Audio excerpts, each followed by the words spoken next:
And I went on a long search for my purpose.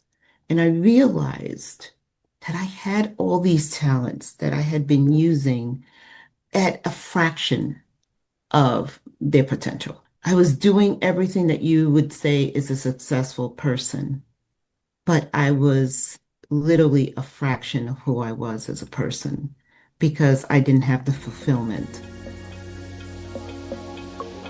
Welcome to Women Thrive Season 5. This season, you can expect incredible conversations with women from all around the world. We at Women Thrive, not only do we put on incredible conversations with women, host events, retreats, publish a magazine, publish books, and we have created a platform for every woman to shine and share her message. So you right now tapping into a podcast that is globally recognized as the place for women to be and share their message. Be inspired, be part of the conversation, and let's thrive together. Welcome to another episode of the Women Thrive podcast. My name is Abigail Rebecca. I am so excited to co-host this season, and this episode is a very, very special one because we have someone who really plays a wonderful, wonderful role within the Women Thrive community. We love her. She's been to so many of our events. We've met her in person so many times, myself and Ramonda, who is the founder of Women Thrive. So I'm really, really excited to introduce her today. And actually, as we're recording this, she is on the front cover of the Women Thrive magazine. I would love to. I was just saying before we recorded, I want to hold it up now, and I don't have my copy. It's not been delivered yet. This is how soon we're recording this podcast. But by the time that this is launched, you will be able to get your own copy in your hand. And you can also go over to the Women Thrive magazine website and go and look at this wonderful cover. So one of the things that I wanted to ask you just before I introduce Nio is just a question around your identity. Do you feel that you've found your core? Do you feel that you are in that place where you can really value and appreciate yourself for who you are? You're not trying to chase after anything. You're not trying to prove anything. You can just be there shining, being very confident in who you are, and then attracting all these wonderful opportunities to you. That's one of the things that we're going to be speaking about today. So I am very excited to introduce this wonderful lady to you. Her name is Nio Queiro. She is the founder of the Queiro Group, offering organizational transformation, AI management and implementation, M&A advisory services, and leadership development services. She is dedicated to assisting others embrace themselves fully, to empower them to reach their goals and purpose through coaching and educational events. She has assisted healthcare providers in growth revenue, implementation, population, health, innovative models of care and sustainability, delivering an impact $8 billion across the provider IDN, community hospital, and professional services. And Nio is a very, very seasoned speaker, can I just say, as well as speaking on the Women Thrive stages. She's spoken in front of Congress. She speaks as an industry expert. So many stages that this woman speaks on, and I am very, very excited to introduce her to the stage. So welcome, Nio. It's wonderful to have you here. It's always a pleasure. And this is special because I feel like a movie star with the cover of Woman Thrive. It's such an honor. So I am in a humbled state and elated at the same time. We were just talking about it off camera, weren't we, before we press record, and it's such a wonderful photograph on the front. It's such a wonderful cover, article, message. And I also feel very privileged because I was around when you were having those photos taken at the Women Thrive retreat in Valencia this year. And we were like, that's a front cover picture. That's a front cover picture. That's a cover picture. How on earth did we choose it? How on earth did you choose? I didn't. I truly said to Ray, you guys pick. I can't do it. I have no idea. And I was so blown away by the cover. It just was perfect. It's just perfect Yeah. because my energy is so alive in that picture. And it's almost like I see my soul coming out of that picture. So it was just the right picture. I'm so glad that you love it. I can't wait to have it delivered and to be able to read it and share it. And congratulations, Nio. We're so excited to have you on the podcast, your second appearance on the Women Thrive podcast, which is always a pleasure. And for anyone who has never come across you before and doesn't follow you, first of all, follow her, please. Like, you need to follow this woman. She's amazing. But would you be able to share a little bit about who you are and what you do and why you do it? Yeah, absolutely. I'm a corporate girly that is, I would say, healed from corporate girling. I walked away from corporate life, and I did it because I became aware that I wasn't being myself. I had a traumatic situation that happened that I almost lost my life twice in one day. And from there, I basically sat and I asked my higher power, why am I here? Everybody says that I should be dead, but I'm here. And I went on a long search for my purpose. And I realized that I had all these talents that I had been using at a fraction of their potential. I was teaching in a university, plus being an SVP of revenue for one of the largest health systems in America and well-known health systems. I was doing everything that you would say is a successful person, but I was literally a fraction of who I was as a person because I didn't have the fulfillment. I was in a chase. And when you're in a chase, meaning that you're chasing acceptance, you're chasing everything. But I found how to embrace. I found how to embrace my vulnerability. I found how to embrace my fears, my joy. Actually know what joy means to me and know the importance of gratitude in my life. And all that culminated me understanding that my purpose was to help others do the same. So even though when you read all those things that my company does, all of them are literally opening the door so people could see what they already know. They have the answers. All I do is I facilitate the space for them to be safe enough to open their eyes to what's their next step. Whether it's should I join forces with another company, buy another company? Is this the right company? You know the answer. I'm just going to facilitate you seeing it clearly. Whether it's strategy, innovation, I'm going to take you back to being a 7-year-old so you could be curious again and you could find your innovation.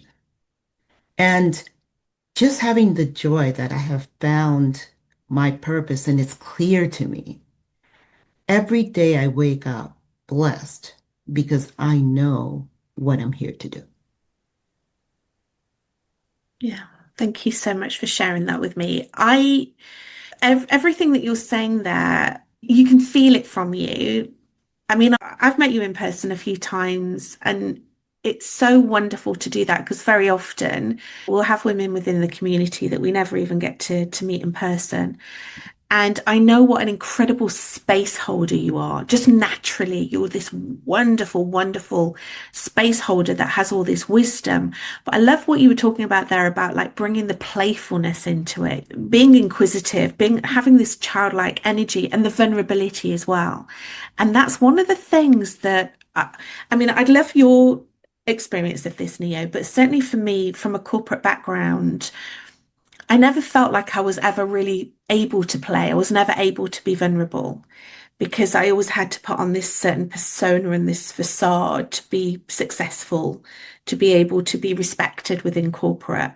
And I love that these organizations have the ability to be able to bring you in with a fresh pair of eyes and be able to look at things holistically and to be able to bring this playfulness and this vulnerability into the equation. How does that feel for you when you were working with your clients in that way, and the differences of when you used to be in corporate yourself? Do you see the differences?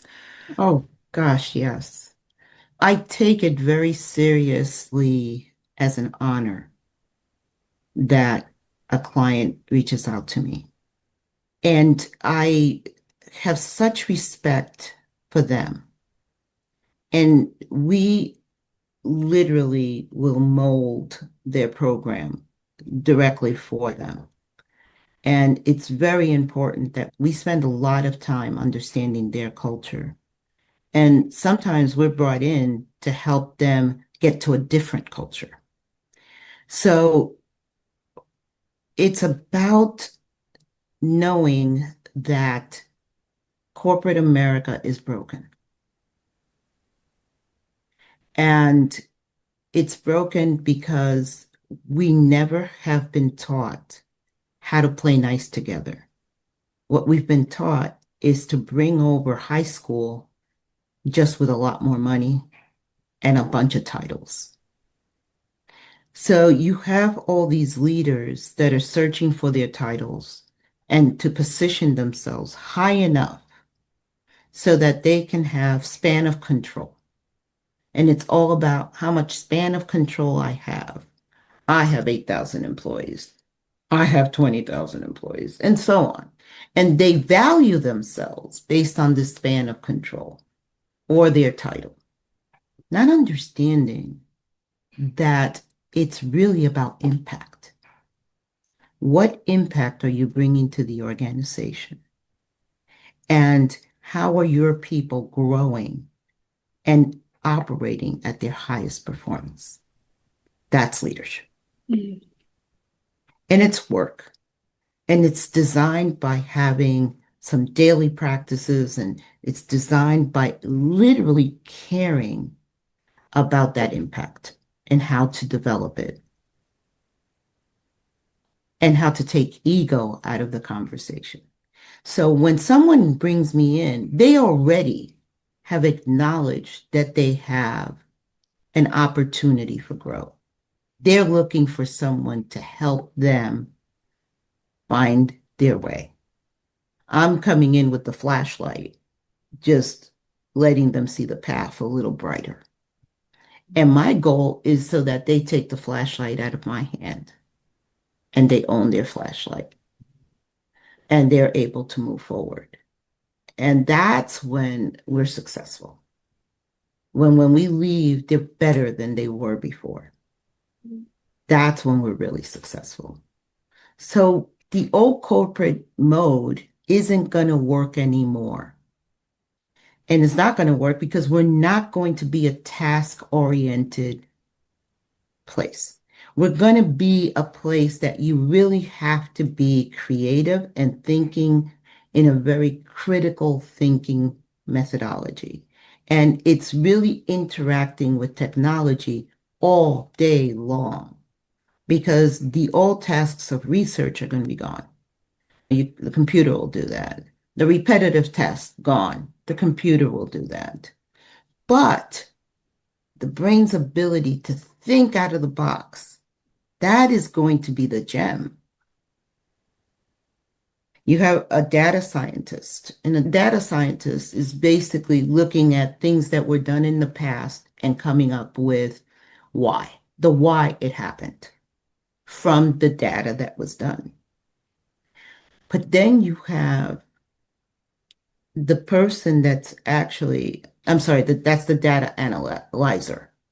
The data scientist is saying, what if? Mm. What if I change this? How would that impact? What if we took penicillin and we used it topically? Would my skin look better? Taking things that don't make sense and trying them in different ways. And that's what we as humans can bring in that the computer can't. Mm. That curiosity, that ability to coordinate and look at things in different ways. That magic is the human in the loop, the human magic, and that is our future. Mm. Yeah. Yeah, I love that. Your clients are very clever because, well, they're hiring you for a start, but I think there's a lot of organizations that are really afraid of this. They're afraid of the change. They don't know how to deal with it. I remember when I started my business 10 years ago, when I left corporate and started to get into this industry, and there was a lot of talk about technology and AI, and it's going to be taken over. But actually, my version of that has always been like, well, we still need to keep the humanness, right? We're human beings, and relationships are they'll always be the most important part of business because people buy people. So you can bring in all this technology and it's wonderful, but actually, how are you still going to be able to have that human contact and really bring the heart into it? And I feel like you just blend those two so beautifully together because you've got the awareness of the technology, you have the business acumen, but also you bring in a different way of doing things. And these are the leaders of the future that are going to be able to thrive because they're understanding really early on, okay, we need to do something different. Let's bring someone like you in to consult. Yes. And it's funny, if you were to go to my website, you would see that right on top, it says bringing back the humanity Mm. into healthcare. Healthcare is my core area of business, but now I actually do business with people outside of healthcare too. But that's where I built my business for 30 plus years. That's what I've been doing. And what we found was that everybody was so concerned about bringing technology in, they forgot who they were serving. Mm. And they created a situation that people were scared to get care because they were scared dealing with, oh, I have to use this app in order to schedule an appointment. I have to do this. And the human connection was just breaking down. And now what we're finding is human engagement and the customer experience are the key for the future. Because now we don't want to worry about can the system do it? Yes, the system can do it. But can the person engage? Can the person adopt the new way of handling their care Yeah. and just navigating their care? So that's where we spend the time is on the human. And more importantly, you need to spend the time on your team Mm. because your team needs to feel every single person wakes up in the morning and when they're going to work, they want to do a good job. There is not one person that wants to go to work and say, I want to blow this place up. Well, maybe there is, but not, let's say 99% want to do a good job. And they take pride in being a contributor. But sometimes we don't facilitate people to be a contributor. We actually make them feel like there's nothing they can do right. So the job is to let that person know we appreciate your contribution and we see you. We see how you bring exploits to us. And we know you could do more.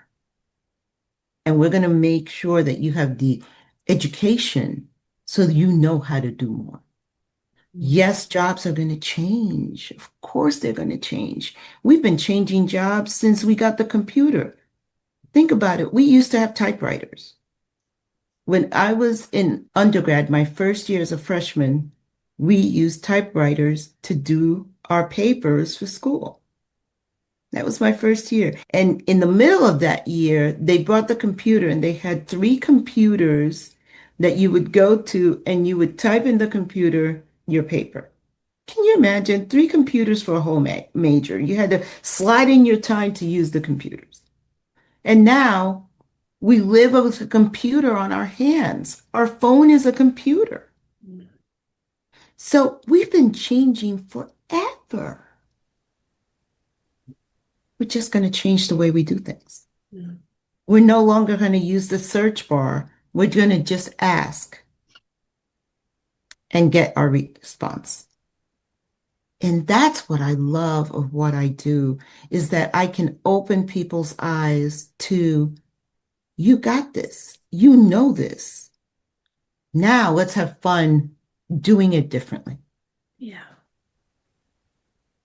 It's really exciting, isn't it, to think about the future? I was reading the other day that AI is going to transform so much. It's going to be like the discovery, like the wheel. Like when we first made the wheel, it's going to be that big. It's going to be that huge, and it's going to impact so much. But it's really exciting to think about. And I love when you're talking about to make to be able to support your teams, you also need to be able to support your leadership teams Mhm. and to show appreciation and to see your community. I remember once I was told in corporate that I cared for my team too much. And let me tell you now, my team were the best performing team. Like they were the best performing, they had the best stats, they had the most engagement. I had the least people that left, so my retention was really good. And I still got told that I cared too much for my team. And now I'm running my own business. I'm like, I don't like I will just love on everyone. Like seriously, it's so important. We were talking earlier about finding your core and really and like not having to chase for things, not feeling like you have to prove yourself, that you have to chase things.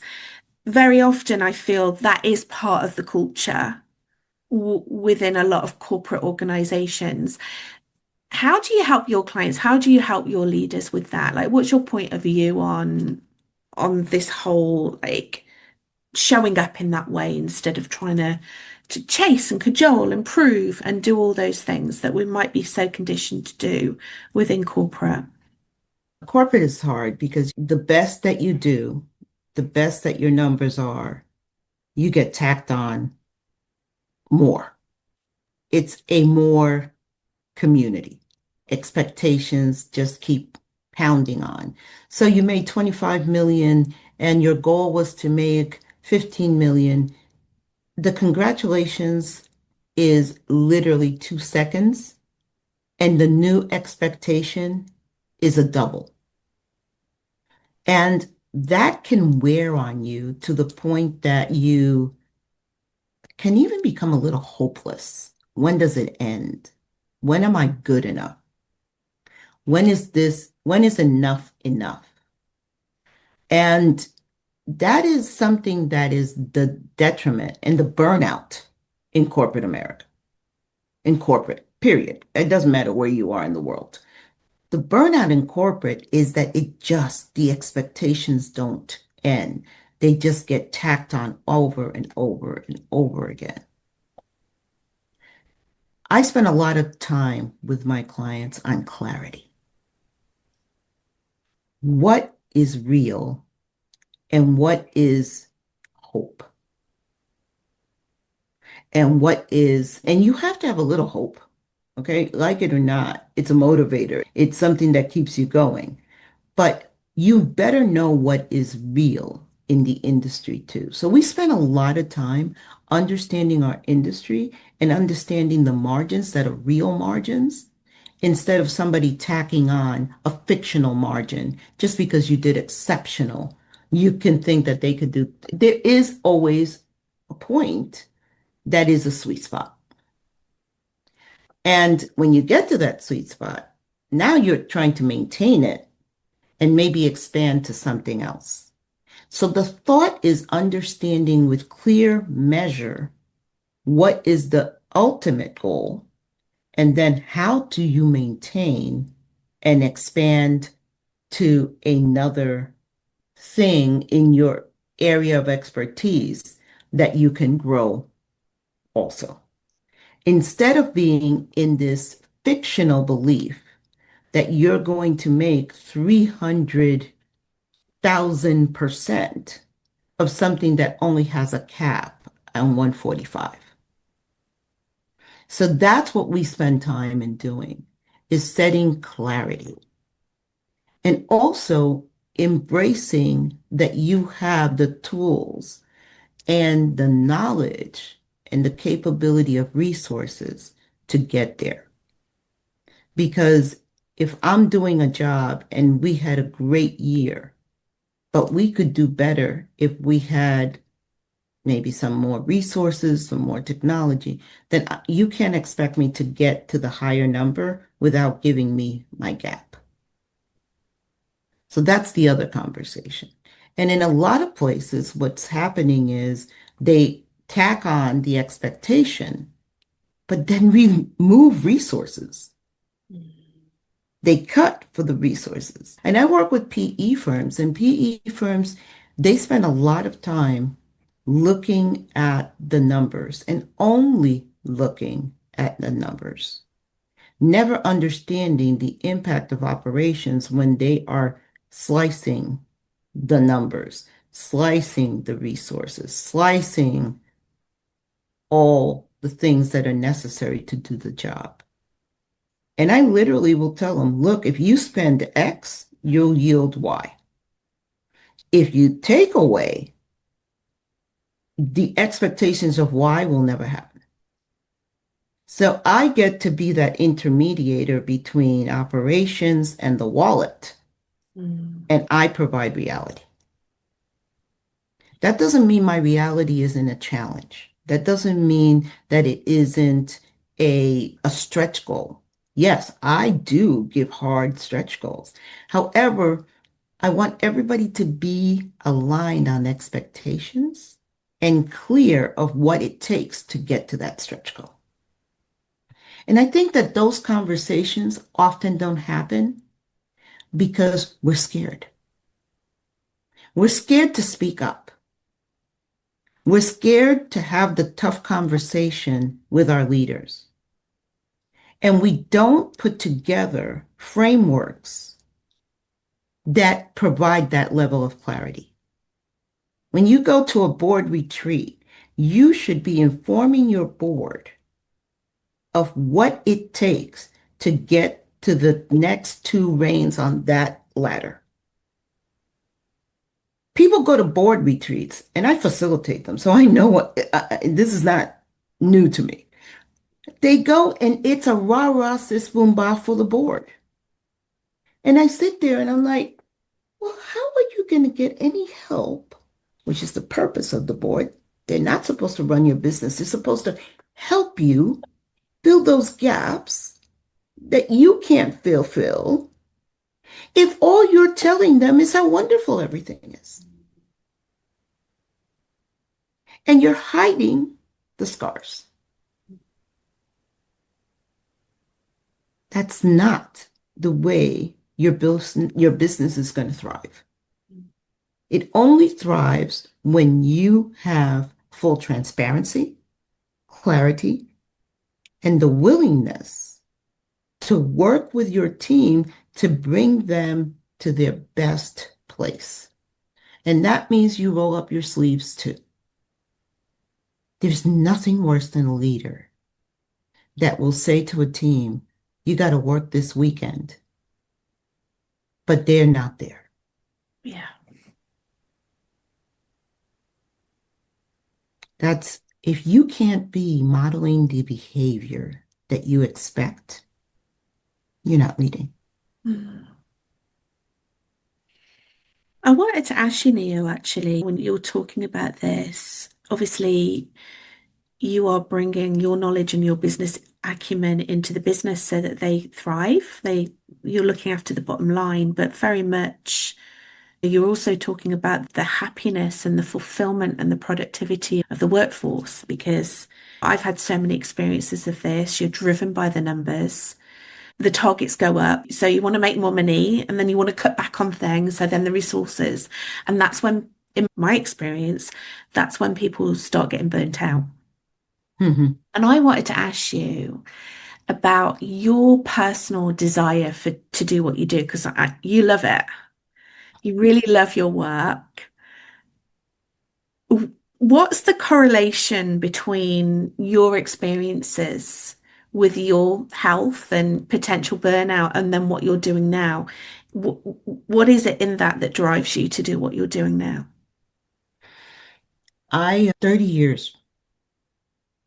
years of climbing that corporate ladder and 30 years of being called everything that could be negatively used against a person. When you walk into a room, you're intimidating.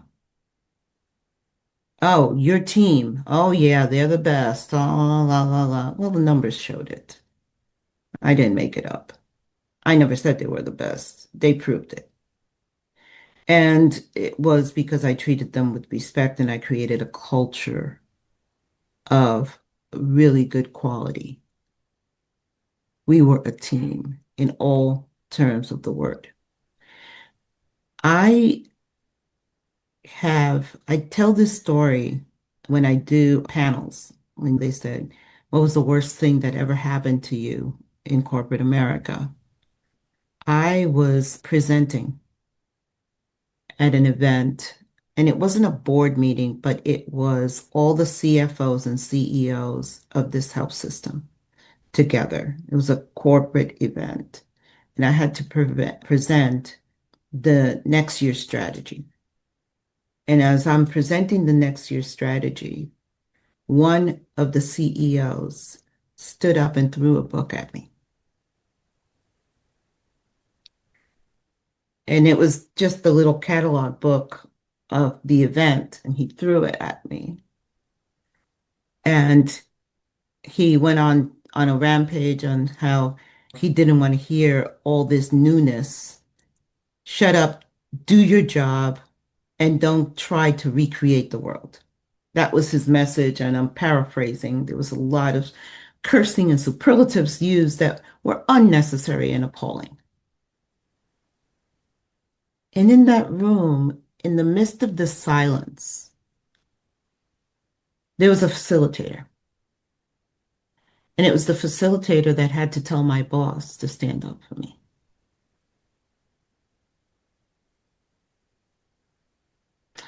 And I realized that corporate America was nothing more than ran on fear. Mm. The CEO that threw the book, he was afraid of all the innovation I was bringing into the organization. My boss, who was the CFO, was afraid of the CEO. And the rest of them were just scared to be there. That taught me so much. I literally wasn't mad. I know that sounds weird. I felt sorry. I felt sorry for him. I felt sorry for my boss. I was very young at the time when it happened. And I was just feeling sorry for them because I knew this was temporary for me. Mm. And I had a life ahead of me that was going to be amazing. And these knuckleheads were just temporary. But they were in their 50s and 60s. And this was their reality. This fear was their reality. So I've been through the muck. Then comes 2021, and I'm minding my own business in an SVP role, living the life as you could expect. And I have 2 cardiac arrests. And there I was. I went through the process of coming through, I went through a coma. And I mean, everything that could happen that says you shouldn't be alive happened. But I came out of it and I went back to work and I was marginalized for getting sick.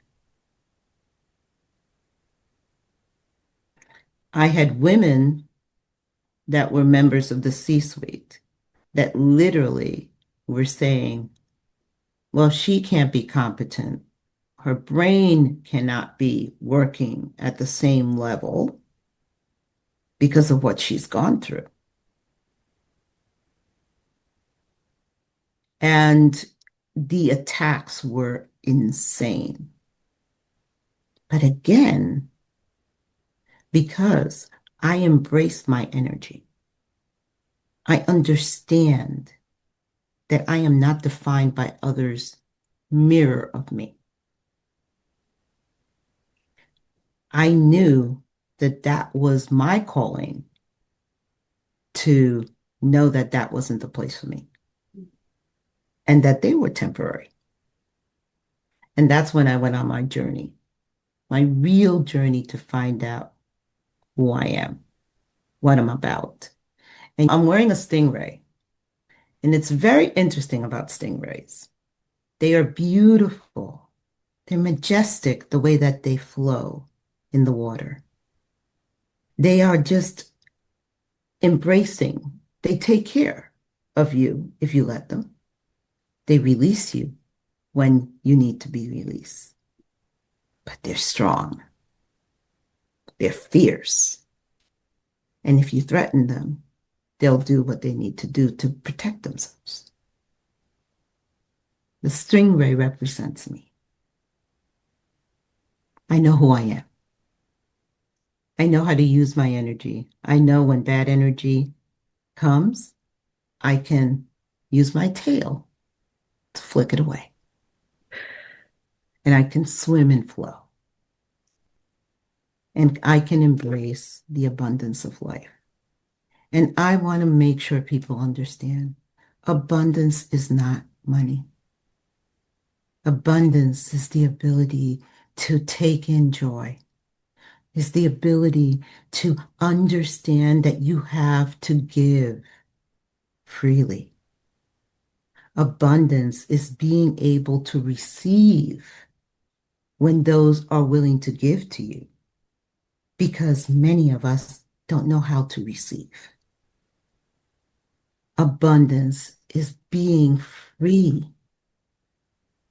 That's what abundance is. Now, because you're in that state, guess what? All good things get attracted to you. And yes, you may, if that is what you wish, become financially more than sustainable, but rich. If that's your choice, if that's what abundance would fulfill you. But the fact of the matter is, it's really being open. It's being open to knowing that your energy is your power. And every single thing that you want is already there. You just need to tap into it and release it. And when you start tapping into those things you want and you're releasing them, you are abundantly fulfilled. Yeah, thank you so much for sharing your wisdom and your insights with us today. I think that's just such a lovely way to end the podcast, actually. And I love how you described stingrays. It's just I've always wanted to swim with them because they're just beautiful creatures, and what a wonderful way to be able to describe it. And this really leading with love, because you're talking there about a lot of fear. We can make a lot of decisions that are based on fear, and actually if we the opposite of fear is love, and if we can really lead with love, then we can transform things. And I think that's my biggest takeaway from today, is that you can do both, right? Yeah. You can be successful, you can be productive, but you can also bring this humanness into your organization. And you must. because the future is being a human being Yeah. and embracing the human being. The future is not gadgets. Mm. Yeah. Thank you, Nio. Thank you for coming and talking to me today. Thank you for gracing the cover of the Women Thrive magazine. We are very excited. I'm very excited to see that in person. We're very excited to have you. I just wanted to ask, I'm sure there'll be lots of people that will be listening today that want to know more about you, your story, read your books, come and watch you when you speak. Like, where's the best place that people can find you? Absolutely. So obviously my website, nioqueiro.com, NIOQUEIRO.com. LinkedIn, on a daily basis, I write joy notes. And I write this, it's a post that is truly uplifting the leaders and giving them the empowerment they need to lead wisely. Also have my newsletter on LinkedIn. I also have my podcast, which you can get wherever podcasts you listen to podcasts, and it's Joy and Gratitude is the name of our podcast.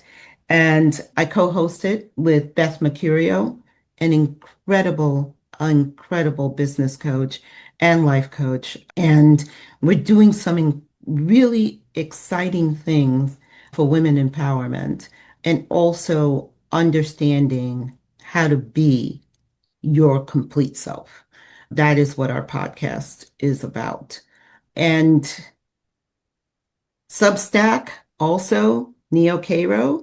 You could join me on Substack and become a subscriber. And we give you so much more than all the other. It's take all those other channels, put them together, and be a member and get some really good insights on how to run your team, how to take a break and pause for yourself, and how to be a fulfilled person. But more importantly, how to engage in good quality relationships in the business realm, in your personal life, and just in being a great human being. So many channels, but more importantly, Women Thrive is another vehicle that has just been a magnet for getting my voice out, and I am humbled by it. Well, it's been a pleasure to meet you through Women Thrive and get to hang out with you. We've hung out in Miami and Valencia so far. I'm sure there'll be other events as well that we'll get to meet and hug in person. And Nio, thank you. Thank you for just bringing it all to the table. You're wonderful. We love you and very, very proud to share you with our audience today. Thank you so much for being a guest today. Thank you. And thank you everyone for watching and listening. Please make sure that you go and check out Nio on her website. Her books are incredible. Substack, podcast. She's doing all the things. She's even on Instagram. I don't know, TikTok next, Nio? I don't know about TikTok.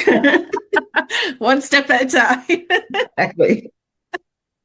But thank you so much for watching, for listening. We say this on every episode, but your support is just invaluable. We've been speaking today about keeping it customer human-centric, building relationships with one another, being able to share, being in community. It's so, so important. So please reach out, get in touch with Nio, share what really held an impact for you today. And if you run an organization, you want to bring her in, then she's there. You can reach out to her on all those different platforms. Thank you so much for watching, and we will see you on the next episode. Thank you for listening to this episode of Women Thrive Podcast. I'm so thankful for you as a listener for spending time with us, myself and my co-host Abigail, to hear our conversations with our guests. If you have had the opportunity to hear our podcast, do make sure you leave a review and share this episode with your audience as well. This has helped us reach the 5 top % globally ranked podcasts, as well as reach more than 30,000 downloads to date. Your support means so much to us, and this is how we get to reach more people around the world. At Women Thrive Media, we're here to amplify voices of women and empower women to take the center stage and shine a spotlight on their messages.